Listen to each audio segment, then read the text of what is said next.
live at the... Sorry. I just screwed that up. All right, here we go. 3, 2, 1. Welcome in, everyone, live at the Lotto Elite Pro Tennis Challenge here in beautiful, is it Reading? Is it Wyomissing, Pennsylvania? I'm not sure. I know more than anything else. I am excited for a fantastic day of action, and joining me first in the booth here in our little media day session is our tournament director here, the man who helps make everything happen, Ryan Nahr. Ryan, thank you for sitting down with us this morning. How are you doing today, man? I am doing well. It is a fantastic day for tennis, and you know what anyone says? You can do any event once. You can do anything once, but to host it a second time, that's the real challenge. What does it mean to you to be back here this year hosting this event? Alex, really excited to be able to put on the second annual Lotto Elite Pro Tennis Challenge. First year, it was great with all the COVID specs and things like that just to be able to have the event. This year, this is our Prove It year, and we have a world-class field here getting ready to get dialed in here for doubles day and then some singles later today and moving on with the rest of the tournament tomorrow. So couldn't be more excited. Yeah, absolutely. And again, we are here at the beautiful Emke household. What does it mean just to be able to host this event, to have, again, a family and all of these different sponsors you can see in the background be so supportive of an event like this in this community? Absolutely. This event does not happen without, number one, the support of this community and the sponsors, the wonderful sponsors that you see behind you, really headed off by Lotto Elite, being able to come in here in Wyomissing, PA here, and along with the Emke family being able to put together, a world-class venue here, beautiful lake-hold U.S. Open court for these guys to be able to get prepped and dialed in for the guys going up to the U.S. Open for qualies. Yeah, absolutely. It's 9:30 a.m. I'm already 2 Emke cookies deep, and I feel like that's an early count. It's only going to go beyond from here. But again, you talk about the quality of the field, and we have a bunch of these guys standing here. We've got Ernest Golbis here. We've got Chris Eubanks. We've got so many different fantastic players. What does it mean to get a commitment from them and just, again, to be able to display to this community this quality of tennis? Absolutely. To be able to have guys like Ernest, a former top 10 player in the world, Chris Eubanks, Ram Kumar, all these guys here, it's just an incredible opportunity to not only give them a great chance to get dialed in for what their ultimate goal is, to hopefully qualify for the U.S. Open, but also for our community to showcase that here in Berks County, PA, we have a lot of great community members. We have a lot of great businesses here. Lotto Elite is here. We have Falmouth Tennis. So there's some really just, wonderful people here that are known not only just locally and regionally, but nationally and internationally, that really, reflect, I think, the quality of this event. Absolutely, and we not only have wonderful people, we should have some wonderful competition as well, and that gets us into the event. We've got doubles here on Monday, singles Tuesday and Wednesday. What can fans tuning in on the stream, fans who are going to be able to attend in person, expect over these next 3 days? Well, hey, I think it's going to start with some great commentary with you and with you and Hutch getting dialed in. We're going to have some great commentary, but some great matches too. And again, a lot of these guys maybe haven't played as much. Some of the guys haven't played maybe as much doubles as they would have liked, but I think the dubs is going to add a nice component to this event that we didn't have last year, and it's going to be able to showcase them and maybe allow them to get their feet wet a little bit here before we move on to the singles later today. Absolutely, you mentioned it. Brand new resurfaced court, U.S. Open specs, should be super, super fun. I'm going to put you on the spot. I know all of the players are here. You don't want to piss anyone off, but give me your prediction. Doubles, singles, who's coming home with the Lotto Pro Tennis Elite Challenge title? Oh boy, that's a tough one. I mean, we have 8 great players here, and with the format, I'm gonna slide over and say, hey, we have a filibuster a little bit. Filibuster with the fast 4 format. It really, it's anybody's game. If somebody's playing well, even the guys that are ranked lower, a Chad Kissel, a Roy Smith, a Nick By, if they're playing well, they might be able to hang with the top guys in a fast 4 format, and there might be some surprises. But we have really just excited to have all these guys here. Mukund and Chris and Ernest and Ram Kumar.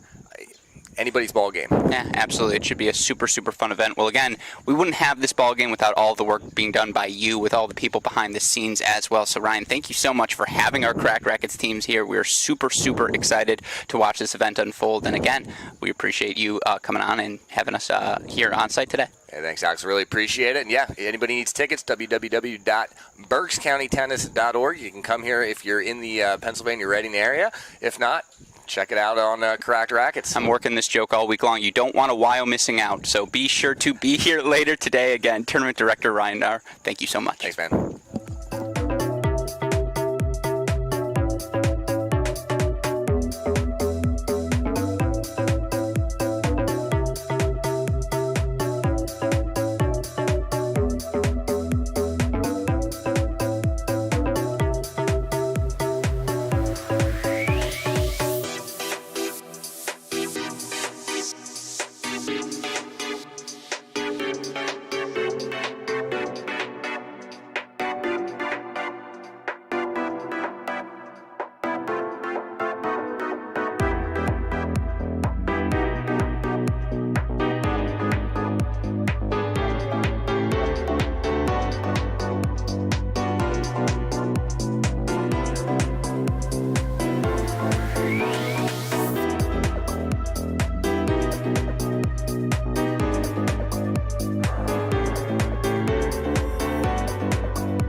welcome back everyone to the Lotto Elite Pro Tennis Challenge, and I am joined, I'll say it, one of my favorite players of all time. I came of age as a tennis fan in the early 2010s, and if you are a fan of early 2010s men's tennis, certainly you enjoyed yourself a little top 10 action from our guest today, Ernest Gulbis. Ernest, welcome to our booth. How are you doing today?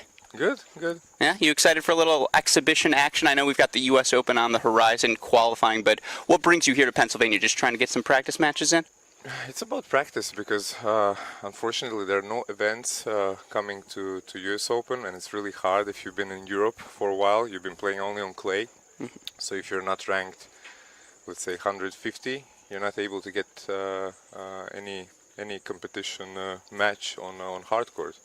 So when Ryan came to me, we met actually in Austria in a challenger. He came to me, he showed me piece of paper with a promotion of the tournament. So yeah, I said, why not? It's good. So I came here, and it's a really lovely event. I mean, it's in a backyard. It's funny to play. So we'll see. Yeah, no, it's a super nice court. I know they've got the U.S. Open specs, obviously trying to help all of you prepare. And you know, you mentioned being at Austria at a challenger. I know you're inside the top 200 right now. Not where you know your peak, but certainly playing at the challenger level week in, week out. I'm curious for you. You know, how difficult has it been? You sort of mentioned in your first answer to find events to play right now. It just feels like everything's sort of in flux. No, now it gets better, but unfortunately, with the hardcore season, has been strange. I mean, you only have Cincinnati and Toronto, and that's it. You don't have anything else. I mean, I would guess that it would be a good idea to make at least one or two challengers in the States. You can make, you could make potentially one around here or one in New York, you know, for players to come and play, and then go immediately for US Open qualies. But this is not the case. I find it very strange and unfortunate, you know. So thanks to all the people here who make at least you know, these kind of events possible. You know, not with ATP points. I mean, but still, it's some good matches, some good players here. And I happen to have the chance to chat. I know you're here with your family, with your wife, with your daughter yesterday. Your wife said you guys have gone on a bunch of trips since you guys had, I believe, your second kid, who is not here with you, and yet all of those trips have featured you and your tennis bag, going to some tournament, playing some event. Again, given you've been a top 10 player in the world, you're now in your early 30s, I suppose. Where's that motivation come from to be, you know, seeking out all of these events still week in, week out? My motivation comes by just I have a goal to be top 100 again next year, and to be honest, if I'm not going to be top 100 next year, then probably I'm going to stop, because it's a grind, you know, and it's not getting easier, you know. You're especially with the COVID, you know, the tournaments also, they reduce prize money, they reduce tournament amounts, so it's just been tougher and tougher. So hopefully next year is going to change, but still, if I'm not going to be top 100, then I mean, I'm not getting younger, and I wish to spend more time with family. I wish to travel without the tennis rackets, without the tennis bags, you know. Still, tennis is going to be always a part of my life, but if you're top 100, it makes sense, you know. It's not a hobby anymore, you know, and you cannot afford to have a hobby when you're, I mean, you can afford, but you don't want to have a hobby as your main job at the age of 33. You know, you can have it, let's say, when you're 20, you know, when you have all those goals in front of you.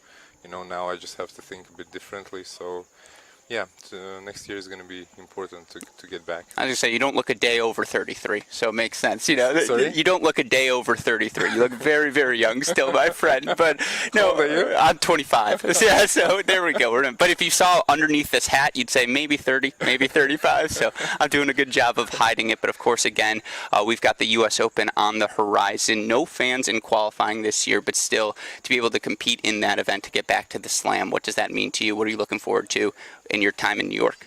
No fans. Yeah, no fans for qualifying. Yeah. This is Little also breaking strange. news. This is also strange. You see, they make fans come in main draw, not in qualifying. So a lot of strange things happening right now. I mean, they always have some kind of I wouldn't say excuses, but some kind of ideas why it's happening. But yeah, it's tough for the players. You know, it's tough to play in front of empty crowds. So you want to get back to play in normal circumstances. But it is what it is. You know, you have to pass qualies, and yeah.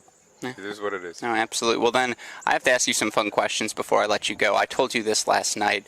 My older brother might be the biggest Golbas fan that exists, and he's not even a tennis fan anymore except for Golbas. They're all things Golbas, and he would yell at me if I did not ask about the forehand. You know your forehand. You know what it's referred to. It is certainly the most distinct-looking forehand, I would say, on tour. Are you aware of that fact? You aware that people are talking about your forehand? And I'm curious what you make of all of that noise. Not really aware. I'm not because I'm not on social media. Sure. You know, my wife shows me from time to time some kind of The memes that go around? Yeah, of course. Those are funny, but I'm not there, so I don't really pay too much attention to it.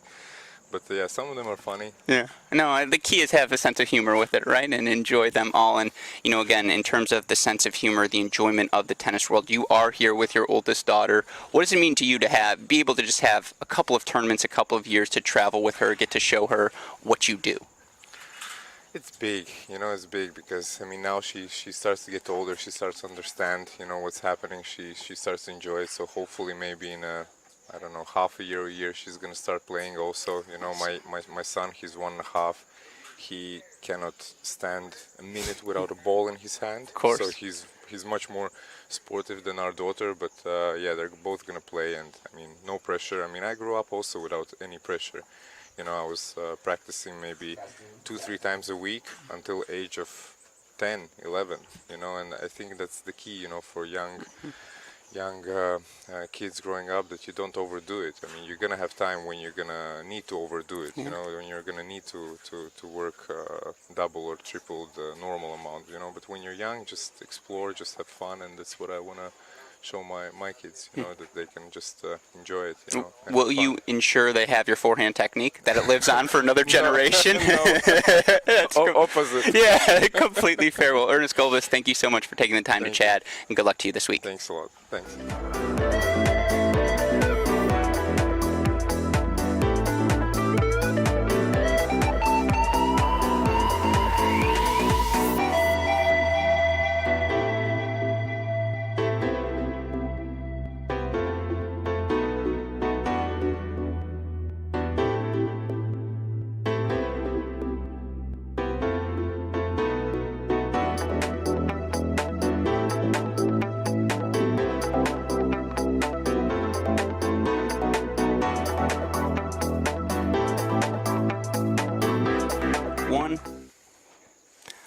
Welcome back, everyone, to the Lotto Elite Pro Tennis Challenge here in beautiful Wyomissing, Pennsylvania, where we are joined by a two-time participant in this event. I guess that makes you a veteran of the Lotto Elite Pro Tennis prospect, of course, pro tennis player, former Valparaiso star, Chad Kissel. Chad, welcome to our booth. How are you doing today? Good. How are you? It's another day in paradise. Always a good day when you get to watch some tennis, and, you know, for you to be back at this event this year, you got to participate last year as well. What does this event mean to you? How special is it to get to play in this community? Yeah, I mean, this was my favorite event I played in last year, and I think it probably tops off on the charts again this year. I mean, it's just, you don't play anything like it all year. You go out and you grind on the futures, and it's just, you got a bunch of courts, and they're nice, but they're not this nice. So, you know, like, it is a grind, but then when you come here, you're in the person's backyard with a beautiful garden and everything. The atmosphere is just amazing here, and to get to play on it right in front of, they have a nice crowd here this year, and then I think it's going to be a lot of fun. What's your cookie count at? Obviously, the lovely Mrs. Emke making cookies for all of us. I think I'm at 12 this weekend. Yeah, no, her cookies are pretty famous, but just knowing I was about to play, I try to limit it to one a day. Yeah, so. no, that's a wise move for sure. And I know you're coming from the Illinois Future stretch, right? You made the Decatur-Edwardsville run, and I would disagree. I think Decatur's way nicer than this. But no, of course, you know, again, you talk about being on the futures grind. How difficult is that? Just week in, week out, all of the traveling that you have to undertake. And just, you know, again, I believe this is what, year 3, year 4, full-time on tour. Have you made the adjustments now? Well, I kind of only played 2 years. So Yeah. I graduated in 2019. I never really played during college on the futures. But then once I started getting on for the next 2 years, but 1 year was cut short because of COVID. But then tournaments like this pop up, and they're just great opportunities to come play some really good players and just keep on improving my game. Yeah, absolutely. And I know former doubles partner Nick Bible here as well. And I know you guys played at one of those, I believe, Illinois Futures. But for you this week, you get the chance to play with Ernest Golbas. Yeah. And I have to imagine, I would be like, that is freaking awesome. Now you're a pro, so it's perhaps a little bit less cool, but you excited for that opportunity? And I'm curious what you're trying to take away from this week's event. Yeah, honestly, it was a great opportunity. You know, we warmed up on the first day, and I knew he didn't have a doubles partner, so just asked him if he wanted to play, and he's a really nice guy, and he said sure. And I think our games could really suit well. You know, we're both he's a big player, hits the crap out of the ball, Yeah. and I would like to say my serve's one of my strengths too. So if we put those two combined in doubles, I think it could be a really good team. No, absolutely, and you'll get the chance here to play some good singles matches as well. You get a guy like Ernest, you get Chris, you get Roy, so many good looks. Again, I'm curious how you're feeling about your level and the opportunity to compete against these guys here. Yeah, no, I was just excited to come here because I know every single player is capable of greatness here. So if you play here and you're competing with these guys or beating them, I mean, it means you're a heck of a player because everyone here is capable. Yeah, no, absolutely. And again, I believe this is your second event. And are you from the Pennsylvania area? I want to say you are relatively. Yep. Yeah. Out towards Pittsburgh. Yeah, and so again, to get to play, I don't want to say this is your hometown, but maybe we'll get to see some Kissel supporters here throughout the day. What's it mean to get to compete in an event this close to home? Yeah, no, luckily my girlfriend's going to come out and Awesome. watch. And to be honest, she doesn't get to see much of me play because I'm always traveling and stuff, so it would be nice for her to be here. And the stress is just so much easier. I mean, it was just a 3-hour drive up here.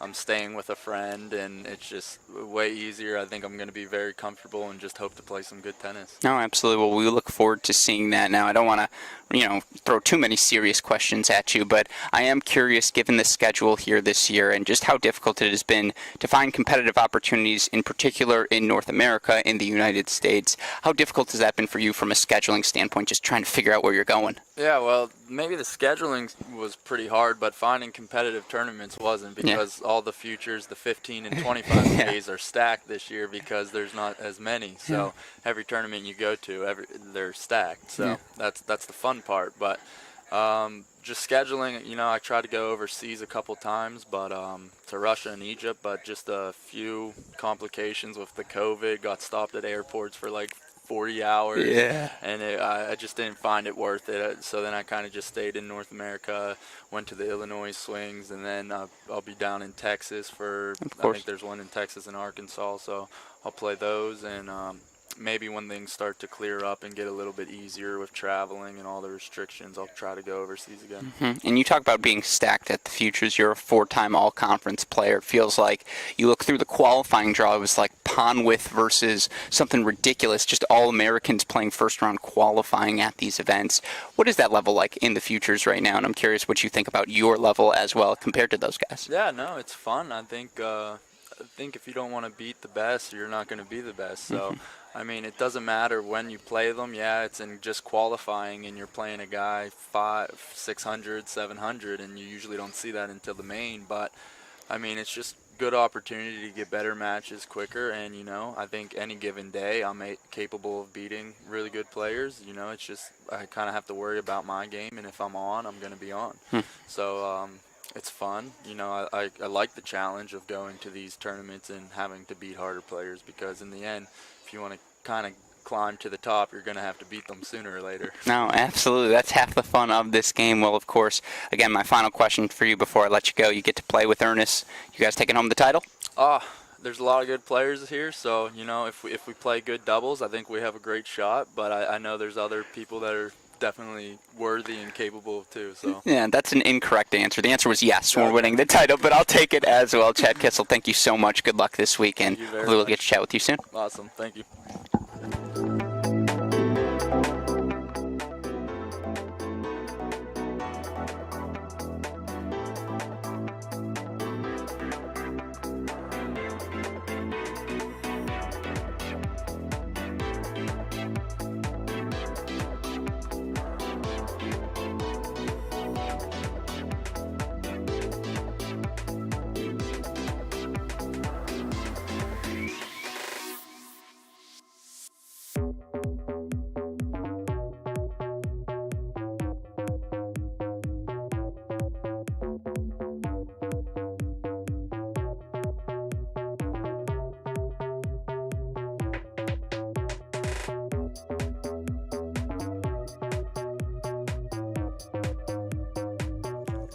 Welcome back, everyone, here live at the Lotto Elite Pro Tennis Challenge, where we are joined, I'll say it, one of my favorite players to watch over the past few seasons, and I was actually there for his last weekend of college tennis in Ann Arbor. He may not remember it. I remember him beating my Wolverines handily, very, very well. Of course, I am joined by a top 500 guy in the world, Roy Smith. Roy, welcome to Why I'm Missing Pennsylvania. How are you doing today? I'm doing good. Great to be here.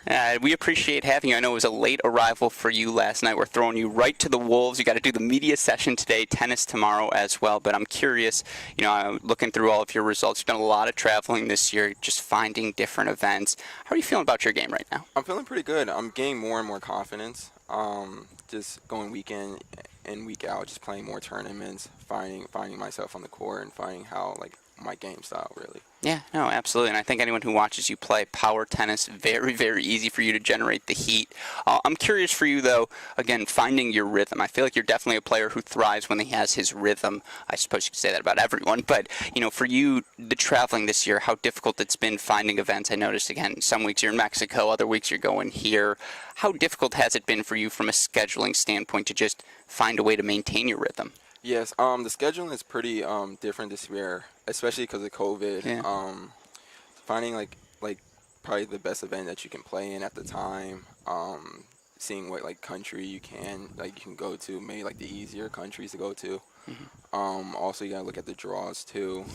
See if you might not even get into the tournament this year. Mm-hmm. Especially because of COVID. COVID's making it very rough to maintain a rhythm playing. Yeah. Weekend. Yeah. No, absolutely. I mean, I look at the cutoff for events like Little Rock or because Little Rock Challenger should have had Roy Smith's name all over it, and it's you have to be 150 in the world to get into the draw, and it's just who does that help? Who is that for, right? Exactly. I see some of these challengers now. The cutoff is 175. Yeah. Easy. Yeah, and it's just how are you going to get into that event if you are a young aspiring player such as yourself? Which, of course, again, getting back to your year here this season and down the home stretch, what brings you to Pennsylvania? Getting to play this event, what are you hoping to take out of it? I'm great matches. Yeah. I see the competition is very, very high level competition. Just get as much experience as I can playing. Just more matches make you better. Mm-hmm. So, just being here is just a very, very good opportunity for me to get better. Yeah, so you should know Chris Eubanks was talking a lot of smack about you yesterday. So, hopefully you can circle that name. That's a matchup we're all looking for. But, no, again, for you here at this point of the season, again, I feel like there's a lot of wear and tear. This is now, I'm trying to think, 2019 was when you left Baylor, correct? And so this is now first, I suppose, full season of tour play. What have been the takeaways for you this year? What are some of the pros, the cons of the pro tennis life? I like the traveling. I like the different cultures, Mm-hmm. different foods, and just trying out stuff. In terms of tennis, the tennis has been pretty well too. I had a couple good results here and there. Just COVID just made it rough, but it's a great experience. I love being on tour. So. Mm-hmm. No, absolutely. And again, when you look at your game right now, how do you feel you've progressed this season? Oh, definitely. I feel like I have more variety now. Mm-hmm. I definitely varying my serve better. Mm-hmm. Just being able to mix up the speeds. Definitely be able to get more consistent off the ground. Definitely been getting better. Yeah, absolutely. And if on the flip side of that, again, we talk about the way your game's developed. What's been the biggest challenges? What perhaps this season, other than the COVID stuff, which is a challenge for everyone, you realize now being a full-time professional tennis player that perhaps you didn't know before? Only hard questions here in the booth. Yeah. Yeah. Probably seeing your next event. I think Sure. that's very very difficult, especially where I am right now. Just seeing where I'm going to go the next week, when to schedule, when to do a training block, Mm-hmm. just basically that kind of stuff. Yeah, the difficulties of staying in the moment while keeping a perspective looking forward. Exactly, getting better at the tournament as well. Mm-hmm, absolutely. Well, speaking of getting better at this tournament, I have to ask, have you had any of the Emke cookies yet? Have you gotten a chocolate chip cookie? I did last year. I haven't got a chance this year, but I'm definitely excited to get it. All right, there's a full batch waiting for you. I know she's made some new ones. I feel like that's one of I've asked all of the players this. That's a highlight for me of this tournament. I mean, I'm 10 deep already. Yeah. You can't see it yet. You will by the end of the week, I promise. It's just the intimacy of this event, especially given all the traveling you've done this year. How refreshing is that for you? Yeah, it's so nice. Just this whole setup is just very nice, basically. being like very like close to like the people, the people are just watching like very close. It's very an intimate setting. Absolutely. And I believe this is your second time back, right? You were Yes. here with us. So what brings you back? Um, All of that? yeah, basically. Yeah. Yeah, I got the call and I was just like, yeah, definitely, I'll definitely play. Yeah, you're like, this is an easy yes. This is the easiest yes I can give it. Absolutely. Well, for you again, I believe you're in the doubles as well. You're playing some singles here today. If you can have one thing coming out of this event, what are you looking for? One thing, I'm just looking to get better, but really, just to improve my game in like all aspects while I'm also competing. Just see how I'm doing, because if you can do well here, you can do well anywhere, basically. Absolutely. Do we know your rest of the schedule this season? I know it's so tough for everyone. Yeah, I think I'm gonna go to either Spain. Okay. Spain, there's a challenger in Spain, so I think I will try. Yeah, play over there. I think Roy Smith will thrive in Spain. Yeah, Absolutely. And I'm looking appreciate it. forward to it. But Roy, thank you so much for taking the time to chat with us. Good luck not only this week, but the rest of your season as well. Thank you. Appreciate being here. Yeah, of course.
Welcome back, everyone, here at the Lotto Elite Pro Tennis Challenge, where we are joined once again by a top 400 player in the world, our friend Mukund Sasakumar. Mukund, welcome back to our Crack Rackets booth. Competition starts today. You ready to play a little tennis? Yes, Alex, I am. I am absolutely looking forward to step on court today. It's a beautiful day so far. Not too hot, not too cold, and the sun's hiding behind the clouds. Yeah, for now. So let's try to get this action. I hope it just stays this way. Yeah, exactly. This is like a brisk 77. This is like ideal weather for all of us tennis players. But of course, you come into this event, top 400 in the world, not quite near your career high, but you've made a futures final this year. You've had a couple of semifinals as well. I know I asked you this yesterday. I apologize, but how are you feeling about your level heading into this home stretch of 2021? Well, I think it's a very different level from the week I made the final. I think a lot of things have changed in the last couple of weeks and months. So I think the last 3 weeks especially, I feel I'm playing very similar to what I was playing pre-COVID. So yeah, I'm looking forward to see what the season has in store starting from now. And again, we talked about this yesterday, but pre-COVID, the word we used was peaking. You were certainly at the rankings approaching your career high. You didn't have a lot of points to defend going that way as well.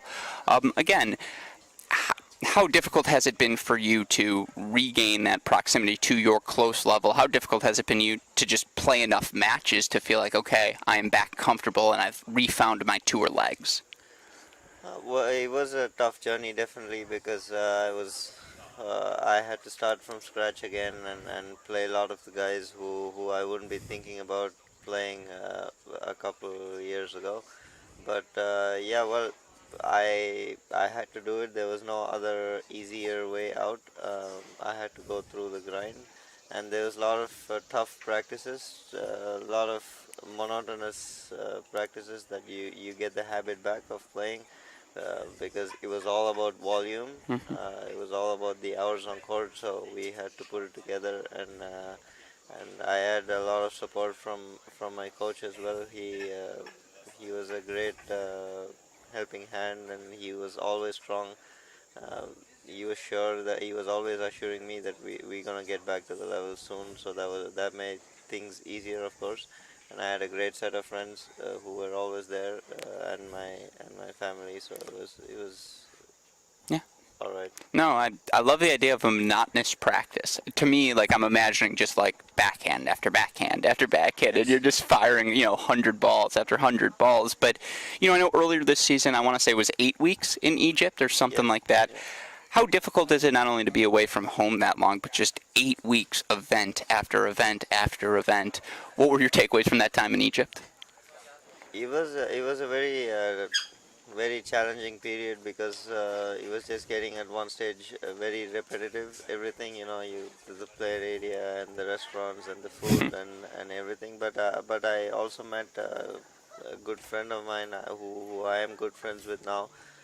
Tamira Pashek. She was an ex top 30, top 40 player who was in Egypt trying to make a comeback, and I'm glad that I met her, and some of the weeks went fast because of her, and a few other people. But in general, I would be lying if I said it wasn't easy. Yeah. Yeah, I feel like you talk about the restaurants getting bored. How quickly are you like, we got to go somewhere else? What does the food habit look like for you in that time? I'm just curious. Normally I'm never complaining about repetitive food because Yeah. I'm a guy who likes to keep not to play better, but even for the taste. If I like a place, I don't mind going there 3 4 days in a row. It's not about the It's superstition, just the no. habits. It's just the habit of Sure. how I eat, and but at one stage, we were just running out of options, Yeah. and it was just getting tough at one stage to see the same visuals every day. Yeah. Yeah, it's different when you live in a place, when you have home somewhere, and when you live in a hotel for that many weeks in a row. You're in a very enclosed space, so that's very different. No, no doubt about that. And now you go from, again, an 8 week grind like that to an intimate event like this, where we're in a backyard. There's homemade cookies, there's homemade desserts. We had a fantastic players party last night as well. What does it mean to you to get to participate in an event like this? Curious, I know competition starts today, but your thoughts on the first few days on the grounds? Well, I was always very excited to come here, especially after I played Aronimink last week. I absolutely loved it, and of course it's a beautiful place right now. I don't think I'm getting this kind of a refreshing week for a while now. It's gonna be a tough few weeks ahead. So this is more like a mini refreshing break that all of us deserved actually, because everybody's been on tour. I don't know about Bible and Kissel, because these guys live in the States. They get to be home more often. But if you take me, Ernest, and Chris, And Ram, all of and them. Yeah. Ram, yeah, especially me, myself, Ernest, and Ram, we've been constantly touring, and especially after COVID, it's been an extremely tough year for all of us. So I think this week is a much deserved break for everybody. Yeah, absolutely. And again, hopefully we see that relaxed attitude translate to the tennis on court. Now, I got to ask, you got to look at Ernest's game yesterday in practice. Curious what you thought about the heaviness, the pace he plays with. Also, again, just a practice session with a guy like Gulbis, or to get to hit with a Eubanks or Roy Smith, any of these players this week, what that does for your game. Well, with Ernest, it's definitely very obvious that you see the speed and heaviness on the ball when it's coming at you, and it's also a great confidence boost to see when you can handle it. Yeah. So I mean, that makes me much more relaxed if I see the weeks in coming forward, because I don't think there's anybody in the world who hits it much better than him. Probably not better at all. So yeah, that's something which helps you move forward. Yeah, no, absolutely. And again, you're currently inside the top 400, a little bit off your career high, but you got to play some challengers coming into this event here in the North America. I believe you played Cary, Little Rock, and Orlando. Did you get all three? Yeah. You got all three, bravo. I think you're headed to Winston-Salem next. I'm curious what your schedule looks like the rest of this year, any end goals you might have for 2021. Well, I think if I continue playing like I am playing now, and try to stay on the road focused, staying mentally disciplined, I can see some good results coming in the Challenger Tour. But I exactly don't know what number is it going to be, because it's unprecedented times, and you never know what's going to change day after the other. But yeah, definitely I think I can get some good wins this year. And about the ranking, I just have no idea because I just don't know how things will pan out. How many tournaments are in the offing? Is there challengers in the states again? Is there not? So there's a lot of ifs and buts and uncertainty around the corner. So that's a question that I like time to answer. Yeah, no, absolutely. Well, we look forward to seeing that answers. Two fun ones for you before I let you go. I have a theory that tennis players are the most underrated eaters out there in the world, meaning tennis players can just house food. I mean, whether it's cookies, cakes, all these different things. Case in point, I saw you last night enjoying yourself some dessert as well.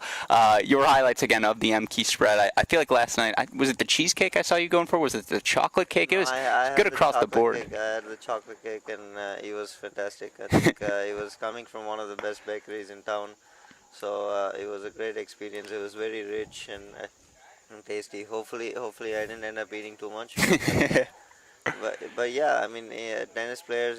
I'm one of the guys who can eat a lot, but at the same time, I can gain a lot of weight. So Sure. I'm always watching out for that to make sure I'm not eating too much. No, I feel like that's half the fun, though, getting to mess around a little bit as well. Well, again, looking forward to your tennis here this week. And last serious question, I suppose, any final thought, or any things you're trying to accomplish this week as you look towards the rest of your season? Probably play Gulbis. Yeah.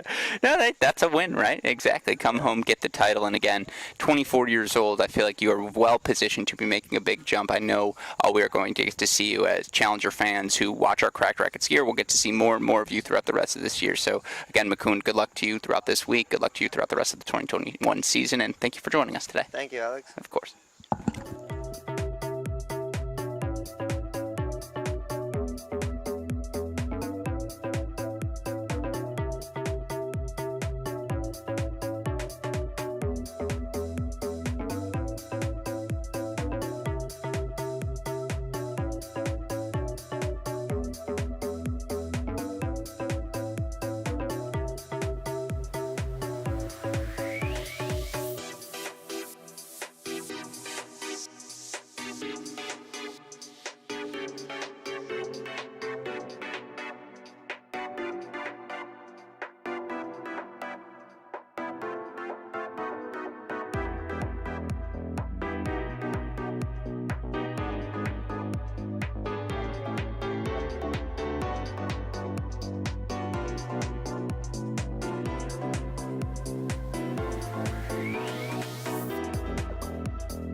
Welcome back, everyone, here at the Lotto Elite Pro Tennis Challenge, where we are joined by another one of our players in a fantastic field. We are joined by our friend, KP Panu. KP, welcome to the booth. How are you doing today? Great. Thanks for having us on site here, and yeah, very excited.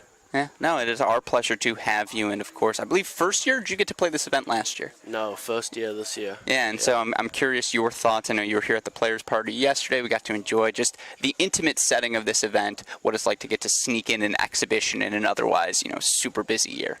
Yeah, no, it's awesome. Like you said, it's very intimate. We get to meet, the people, the fans, and people involved in the tournament, which in a normal setting, it's not really how it works. So it's been fun for us, and yeah, we're excited to kind of take the seriousness out of the tennis for once and just enjoy playing and enjoy trying to put on a fun show for everybody. And I believe last night it wasn't on the tennis courts, but on the ping pong table where you were doing some dominating. I left a little bit early, but I know, did you end up getting the victory? Did you end up sweeping the field? Yep, yeah. took out everybody. Got a lot of confidence coming into the tournament. That's what you say, right? That gives you a little extra boost. I think that makes you the 1 seed now in the draw. But of course, for you to get the opportunity to compete against some of these guys, I believe, did you play with Nick in Edwardsville, or maybe it was Decatur? Champaign. Champaign, yeah, one of those. The Illinois swing. I know so you know his game a little bit. I'm sure you know Chad's a little bit as well. But to get the chance to be here with guys like Chris, McCoon, Ernest as well. What's it like to get to see their games, compete against them? Yeah, it's awesome. It's awesome. It really helps.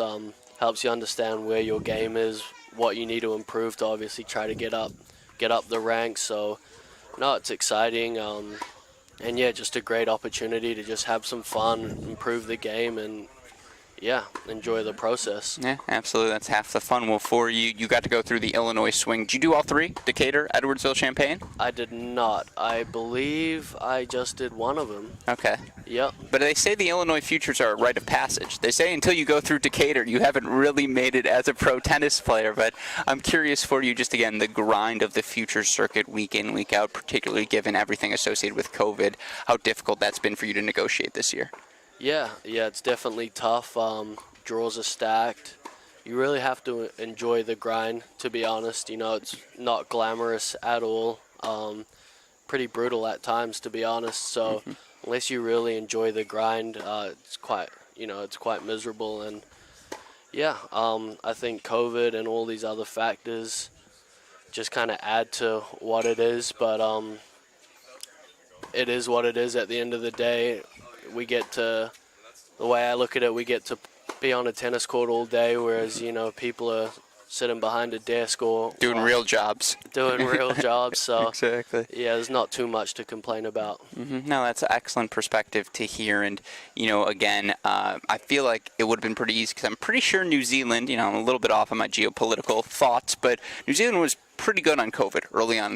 They shut their borders. They were able to have a concert before almost everyone else was. I feel like it would have been pretty easy, the incentive to just stay there, have a normal life, get training in for the year. How difficult has it been to be away from home? I imagine it's pretty tough to get back right now as well. Yep, yeah, almost impossible to get back with the quarantine situation. And yeah, it's been tough. I haven't seen my parents in over a year and a half. Haven't seen my sister in almost 2 years. So it's not easy, but this is the path I chose. So try to just take it on the chin, and life could be worse. Yeah, exactly. There's a lot worse going on, that's for sure. Yeah, well, to Mr. and Mrs. Panu and your sister, hello. He looks healthy. He's safe. He's doing very, very well. So you have the stamp of approval here. But I'm curious, again, talking about your level right now, how you think you've played in 2021 and what you think about your game moving forward as well.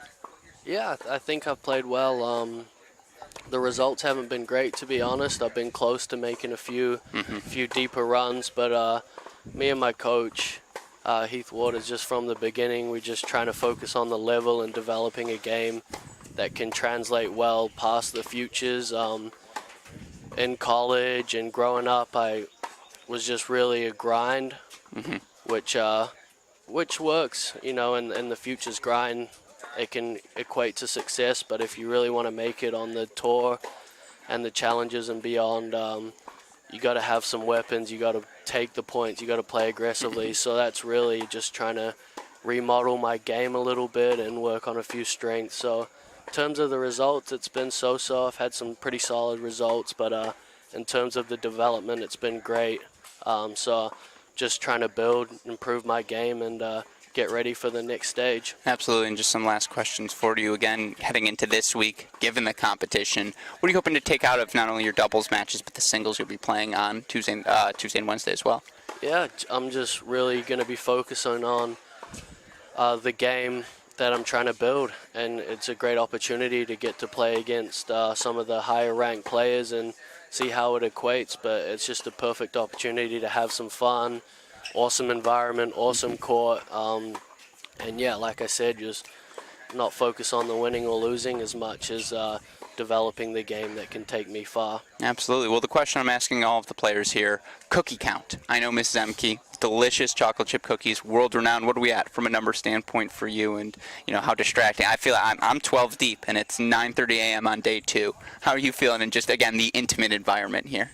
Honestly, I'm a little ashamed to say I haven't even had one. Oh, Yeah, I know. get outta here. I know. It's an abomination. But usually I'm a huge cookie guy. Subway, I'll always smack a couple, get a combo. But yeah, no, I think after today's doubles matches, I'll definitely have to have a couple. Yeah, Step my game up. I like you'll have earned it at Yeah. that point for sure. Well, then my last question. It's a stupid one, but he was committed to Michigan at one point, and then he wasn't, and so I don't mind asking this friend of the program. You consider Cam Norrie from New Zealand? That's a tough one. I do, honestly. Yeah.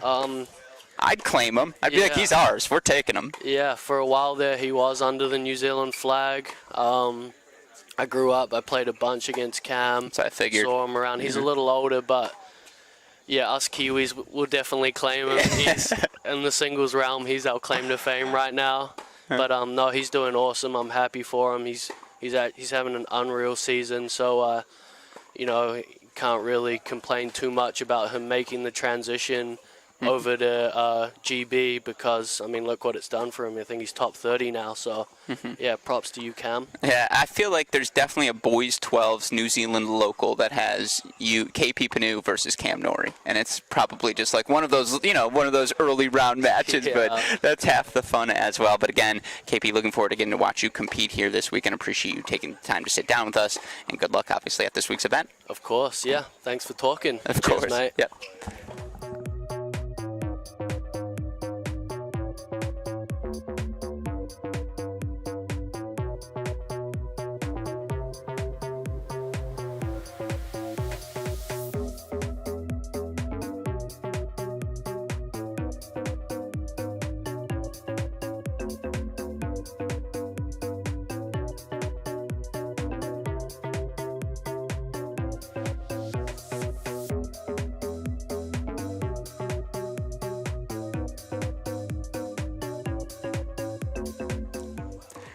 Welcome back, everyone, to the Lotto Elite Pro Tennis Challenge here in beautiful Wyomissing, Pennsylvania, where we are joined once again by a returning champion here on our Cracked Racket shows, one of the original Cracked Interviews podcast guests, of course, a top 200 American, former college tennis standout, my friend, Chris Eubanks. Chris, welcome back to the show. How are you doing today? Thank you so much. I'm doing well. Doing well. Really excited to get out here and get to compete today. Yeah, absolutely. We are looking forward to that. And we've got doubles here on Monday. We've got singles the next 2 days as well. You are someone who will certainly be in U.S. Open qualifying. I actually have a U.S. Open wildcard question for you momentarily, but let's just start with this event. What are you looking to take away from these next 3 days of competition? Matches. Yeah. I think that's the most important thing, being able to play as many matches as possible, put yourselves in situations that you're going to encounter when you actually are in New York and you're down 15-30 and second serve, and kind of being able to play out various scenarios, and I think that's really important going into a big event. No, absolutely. And talking about New York, we learned today Mackie McDonald into the draw after Federer and George have to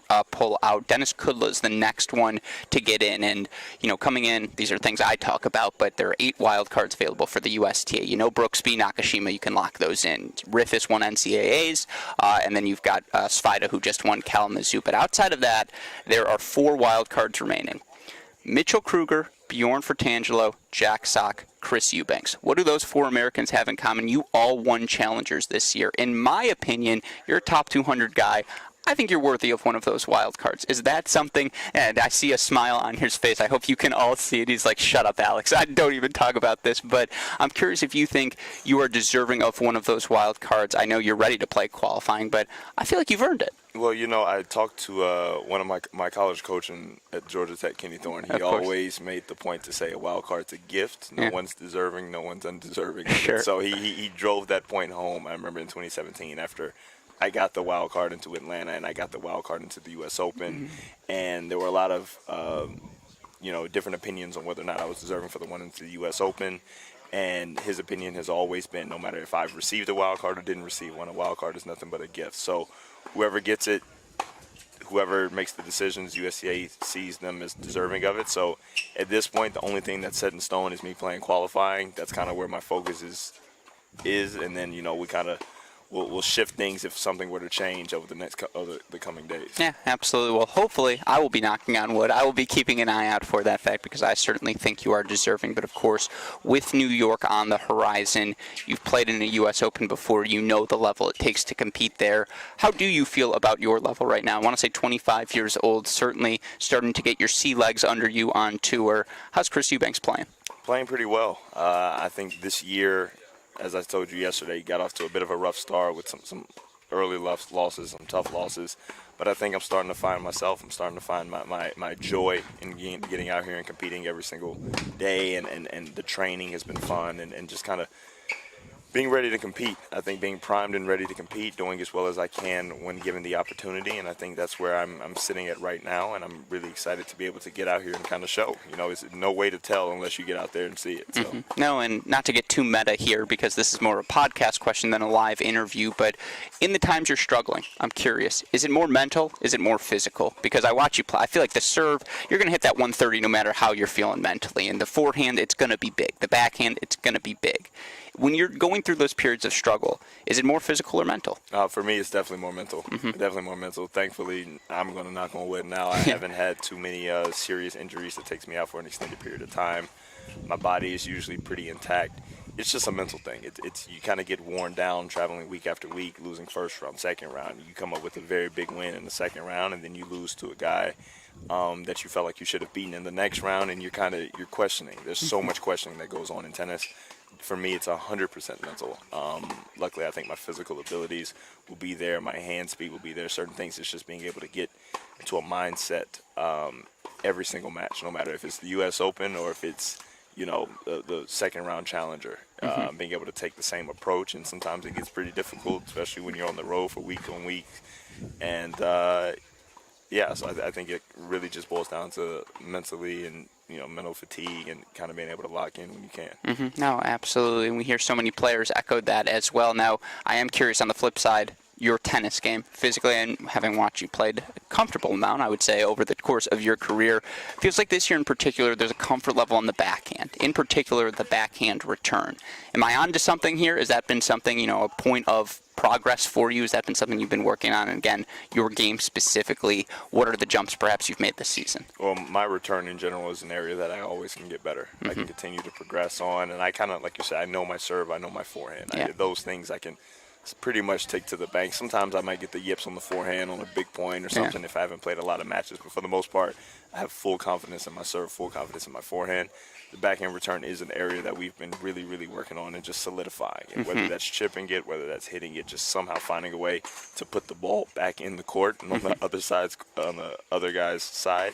It's just been a really big point of emphasis. So, yeah, that has been something we've been working on, and I think it's really the work is starting to pay off. Not just take it to the bank, take it to the Eubanks. But, sorry, I couldn't help myself. I think it was the Riffis match. You played Sam in Orlando, right? That was the match in particular where you mentioned the slice. It's interesting to hear you say that because I did notice more chipped returns in particular. I feel like that's a product, once you get the rally to neutral, right, if you get a look at a forehand, that's got to be where you're feeling good. It feels like just using that return and getting it to neutral. Yeah, 100%. Just finding a way to simply, that's all the return is. The server is going to have the advantage. Yes. As much as you can want to, you know, be the aggressor on second serve returns, if I can get a point neutral on another guy's serve, I feel like I'll have enough points like that I'll be able to take control of after, you know, a couple shots. So that's really been the point of emphasis that I've really been trying to work on. No, and clearly, again, it is paying dividends. Well, some fun questions for you before you go. Again, I'm asking all of the players this, and it's so nice to be in an environment like this, right? Homemade meals. You've got homemade cookies day in, day out. I'm curious, what's your chocolate chip cookie count at as well? And just, again, the intimacy of this event compared to the grind you've been on the past 40 weeks. Well, you know, hearing you give the interview to the other guys was the first I had heard about the chocolate chip cookies. Mrs. Emke, I apologize. I had no idea, so you better believe I will be frequenting, you know, a few chocolate chip cookies while I'm here. One of my favorite treats, since I was a kid. So I'm going to make sure on my way out I'm going to find a couple of them, have a nice hearty breakfast, and have some cookies and whoever knows what else. But I'm really excited to try it. I've already had, 2 this morning, and then I was like, do you guys have some chocolate milk? And she was like, we do. And I was like, can I have some of that too? But with all that said, one last question for you, and I can't believe I forgot to ask this yesterday, but my favorite piece of tennis social media, from the past 5 years, not just, this year or 2 years ago or the past 5 years, Mortaloo Tennis Academy or the little block you guys had in Florida. It's you, Coco Gauff, Serena, healthy crew as well. What do we see Chris Eubanks doing in the background as they're trying to do a clear dance fitness session? You're breaking it down. You're remixing. I see some of these moves in. I just see the twerking going on as well. How fun is it for you to get to do that sort of stuff and just that training block, that, to mix in the fun, the dancing as well into that culture? I can't believe you brought that up. No, that training block was great. That training block was unlike any other off-season training block I'd ever had. There was so much fun integrated. There was so much cross-training. We were able to, do scavenger hunts. We were able to do certain days of boxing. We were able to do just so many things that kind of kept the mind fresh, just because off-season training is very, very tough. It can wear on you physically, mentally, and we always did something to kind of keep everyone's spirits up while still putting in a lot of good work. So that training block was incredible. I'm looking forward to another one at some point. Not exactly sure when, but I can't wait for another one. When did you know you were going to freestyle the dance moves? Were you like, I can't do this routine? No, Sean T actually. Sean T actually kind of gave me the courage to go out there and dance with confidence. So for the most part, I was fairly shy just because it's in such an unfamiliar realm for me. But when you get out there and you see everyone else doing the same thing and you say, you know what? We're all making a fool of ourselves. Maybe I should make a bigger one, So that's kind of how it came about. I will say this. You were a primetime performer. Those were exceptional moves, even if they weren't planned out in advance. And again, certainly looking forward to seeing you compete here in Pennsylvania this week. So, Chris, good luck to you not only at this event. I think we're going to have some wild card news over the next few days as well, hopefully. So, fingers crossed. But thank you so much for taking the time to chat this morning. Thank you. Appreciate it.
Welcome back, everyone, to the Lotto Elite Pro Tennis Challenge here in beautiful Wyomissing, Pennsylvania, where we are now joined, I'll say it, the hometown favorite at this event, a former conference player of the year. I want to say Horizon League. Did I butcher that one? No, that was Chad. But you were player of the year at Bucknell. Yes. I've got the Bucknell correct. I just don't know what conference they're in this time, but I know who I'm talking to, of course. Former conference player of the year, Nick Bible. Nick, welcome to our Crack Rackets booth. How are you doing today? Thank you. I'm doing well. It's kind of nice being able to sleep at my own, stay at my own home here, but Bucknell's in the Patriot League with Army and Patriot, TV. that's what it is. I knew that. Coach sent me some Bucknell gear actually a couple of days ago that I've been rocking. I've got the shirt here. I thought about wearing it today. I was like, I don't want to everyone to think I'm playing favorites, but, of course, for you to be able to compete not only at a hometown event, but to be able to do it in front of and with so many top players in the world, what's it mean to you to get this competitive opportunity? Honestly, it's awesome. I mean, last year was the first year that they did this, and when I got the call from Ryan about coming up to play, I was like, absolutely. I mean, it's nice because with the whole shutdown last year, I didn't get to see my family much because I live predominantly now in Hilton Head, South Carolina. Sure.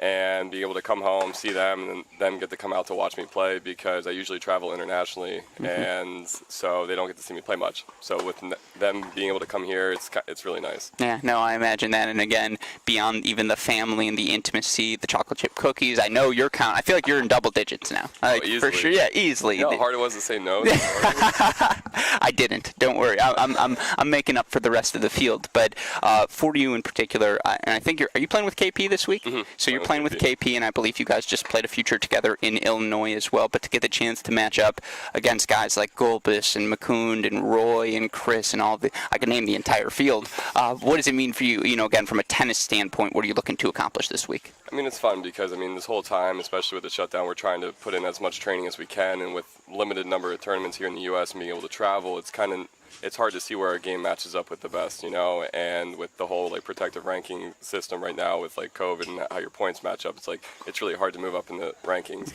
So being able to get out here and practice with guys that are top 200, hit with them, play against them, it's a good testing point to see where we are with how these past few months have been with training to see where our games match up. Took me about 2 seconds of watching Ernest play to be like, oh yeah, that guy was top 10 in the world. Like, you see the heaviness of that ball, and you sort of mentioned it there. Just to get those practice repetitions against those guys, what does that reveal about your game? What are you looking to take away? Well, it was fun because the one day I got to practice with Gulbis, and apparently I was supposed to hit with him for an hour and a half, and Chad was supposed to hit with him for an hour and a half, and the next thing you know is we just went for 3 hours straight. That's crazy. Afterwards, it was the intensity level was so much different. I mean, you go out here, we train hard, but it's a completely different ball game. I think afterwards I went to hibachi immediately, had a full dinner when I got home, and even ate right again before I went to bed. It was I had not burned that many calories on a tennis court in a long time. That's what makes it so impressive, and I'll say it because he's back here in the background, he can't hear me. Gulbis can house food. Oh my goodness. I was like, this guy. I was like, that might be his most impressive skill. And in general, I feel like tennis players underrated eaters, just in terms of how many calories they're burning all the time. But enough about that. That's the irrelevant stuff. We want to talk about your travels of late in particular. I believe you made the Illinois swing, Decatur, Edwardsville, Champaign. I know that's a rite of passage. I'm curious what you feel about your level right now and what you took away from those events. Oh, it's definitely a rite of passage. Yeah. I think I did that 7 years ago, and I told myself I wasn't going to go back. And here I was finding myself in the same exact place as 7 years ago, except Godfrey, Illinois wasn't on there. Yeah, I don't know it's if you've ever went new there. edition. No, thankfully. Yeah, you're kind of plastic-esque. Yeah, I asked for a wild card. They rejected me. So, but no, it was good going out there. Again, it was just tough because right now cuts in 25Ks and 15Ks. Just having a couple points. I was last in qualies a few times, and it's very interesting playing against guys that are top 600, 500 in qualies. Normally that's a quarterfinal match at a 15K Exactly. 2 years ago, and here you are playing that first round qualies, and you feel excited because that's a good win, but then it's I got to come back the next day and do something better. Exactly. So yeah, but I'm definitely happy with kind of just getting out there and traveling again and kind of getting reps back, and the whole idea of, we knew the tournaments, me and my coach Brian de Villiers in Hilton Head, South Carolina, we knew that these tournaments are going to be tough, but we're trying to more focus on peaking in the fall when there's opening up every week. There's a 25K and 15K here in the States, along with challengers, so you don't have some of the challenger players coming over to play 25Ks as much. Yeah, I was talking to someone, I was like, it was Oliver Crawford or Sifos Monsi versus Gage Breimer in a qualifying final. Not a first round of the future. No, that was first round qualies. Yeah, that was first round qualies. Sifo versus Gage. Right, that was first round qualies. See, my memory, I still got it, folks. Yeah, that's ridiculous. Those are two guys. Seeps was an All-American this year, and we all know what Gage Breimer is capable of. And so, again, with that level, the lack of competitive opportunities, how difficult has this season been for you? It's definitely been tough for me personally. Been having a little bit more, I was going to say success on the dubs court, but it's been even harder to get in. Now, you're a pro singles player, not a pro doubles player, as I learned yesterday. I play a little bit of both. Yeah. The group text kind of blew up with some of the college guys afterwards. You only play doubles? Yeah. I can still My bad. Still kind of play singles a little bit, have fun with it. But it's just been tough because, I mean, like at the end of 2019, I had a really good year in doubles then, wanted to focus more in doubles in the next few years, but it's just been tough to get in. You know, it's like my partner kind of stopped at the end of 2019 and the 2020 season, finding a new person that like I meshed really well with. Like, played a couple events with Chad. Like, we had fun on the court, played events with KP, and like who are obviously both here. Yeah. It's like what you said last night. Yeah. Chad and I did not have a falling out. I heard it was a rough divorce. I heard he got the kids, you got the house. I got the dog. Don't worry, I got the dog. But no, it's been like, God, I almost forgot what your question was now. Yeah, no, just again, the difficulties of this season, just negotiating the COVID and just trying to, still improve as a player. I can't imagine that's easy. Yeah, I mean, just kind of taking COVID tests all the time. It's not fun. How many nasal swabs you have? Yeah, I've been violated. I agree. But I mean, at the end of the day, you got to make it work. We're all trying out here to get points, move our ranking up. I mean, yes, it's tough competition, but if you need to win in these events to move on, and so that's just kind of the mindset to go through with, and just every day focus on getting better, whatever you can do. If matches don't go your way, I mean, look, you still have an opportunity to practice with all those guys that are there. So. Yeah, no, absolutely. And again, I'm going to do 10 minutes on Patriot League tennis with you at a different point because, Jack Peterson played for Lehigh? Yes. It might be a little younger. He's a year younger than me. Might have been a freshman when I was a senior. Yeah, that's my guy. Him, Mitchell Peterson. It's a different guy from our area as well, another Lehigh. Anyways, I've got some Patriot stories for you, but we'll save those for another time. Again, my final question for you here. I mean, obviously you're looking to come home with a W, but coming into this event and just through the tennis, what are you looking to accomplish this week? It's just to make sure that we're doing the right things in practice. Sure. Like if you're coming out like winning and doing the wrong stuff, I mean, yeah, it's great to get the W, but is that really what's going to help you improve to move along? And so like just being out here, I just want to just embrace being around these guys that are top 200, really seeing what they do on the practice court, like practicing those 3 hours with Golbus the other day. It was really nice just to like understand the intensity of what you need to bring in, day out. And just kind of also seeing like the work-life balance. And you see that like some of the people are here with their family, enjoying themselves, and that's the kind of what I want to strive to do. It's not all just about tennis. Like that is what our profession, but there's more to life than just like what's in between these lines. Yeah, absolutely. Well, not for me. For me, it's all about what's in between those lines. And you've been killing it, man. I've been following you guys everywhere. So thank you. Clearly, I was fishing there for a compliment, and I ended up getting it in. But no, Nick, thank you so much for taking the time to chat with us, and obviously, good luck here this week. Thank you.